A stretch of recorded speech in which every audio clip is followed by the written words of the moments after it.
Hello, this is PG. Welcome back to the channel. Today I'm reviewing UFL on Xbox Series X. It's also available on PC and PlayStation. UFL is a free-to-play football game developed by Strikers Inc. Okay, gameplay. Well, control-wise, it's a fully customizable game. So for Pro Evo or FIFA fans, you can tweak everything to suit what you're currently used to.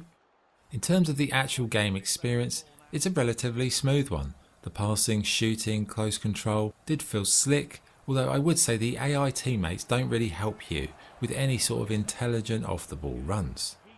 One issue I had was the speed of the game, or lack of it. It's a sluggish match day with a laboured style of play that goes down a more simulation route than a fun arcade one. Also, due to the AI issues, the passing lanes often get clogged up almost all the time, making most matches quite tedious affairs. Saying that, there are genuine moments of quality once you get to grips with it, and you can do some nice clean finishes and nice crosses, headers. Headers are pretty good, which is kind of like nice because usually they're terrible.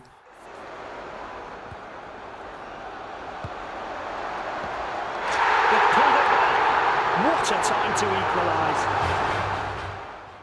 In terms of modes, most of your progression is tied to playing other players online. You can play offline against AI or friends too, but doesn't really give you any value. You have a fairly detailed area to manage your formation and strategies. There's a marketplace where you can transfer, because you do start out with an absolute bunch of cloggers, by the way. Now, there are events with sequences of tasks to complete. These lead to benefits, currency boosts. But to advance your team's visual style, you will need to put your hand in your pocket via the monetization. Now, it's a free-to-play game, so you would expect monetization, but I do have to say, they have gone far beyond anything that I've ever seen in other games. You've got like standard season passes, of course. On top of that, you've got to buy new stadiums, kit designs, goalkeeper gloves.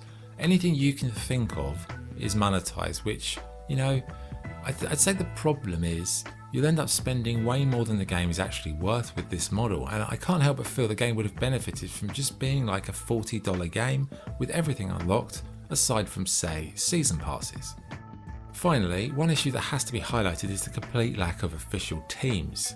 Now, there's a small handful, but you've got to say it's not enough. There's no real career mode, there's no sort of like Master League type mode for PES players, and it's just like, essentially it's just like a demo, or it's just like a friendly simulator, like an exhibition sequence. And it's that sort of snooze fest my club mode. Lots of games against nameless opposition with teams you've never heard of, winning games in leagues no one cares about. And that really just sums up the game perfectly. Hollow, vacuous, lacking any tangible reason to return. Now, in terms of visuals, I'd say the game looks a bit dated. I mean, it's like an old PS4 game in terms of the stadiums, the player detail. I would say though the menus are quite polished and smooth, but they have made a terrible fundamental error in font choices because it's barely readable. It's a bold, very high font that makes just general reading it not pleasant on the eye. I mean, I don't know who gets hired to do these parts of video games, but whoever it is, they're stealing a living. Also, I'd say there's a real lack of camera angles to choose from. In terms of the sound, commentary's got to be some of the worst that I've ever heard. I have no idea who these people are, and there's probably a reason for that, right?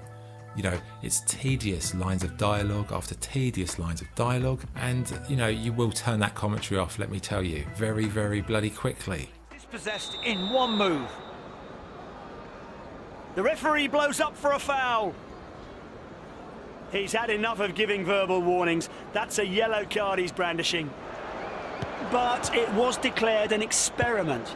A Danish artist, Asger Jorn, introduced the concept in the 1960s, and it was first trialled in the 90s.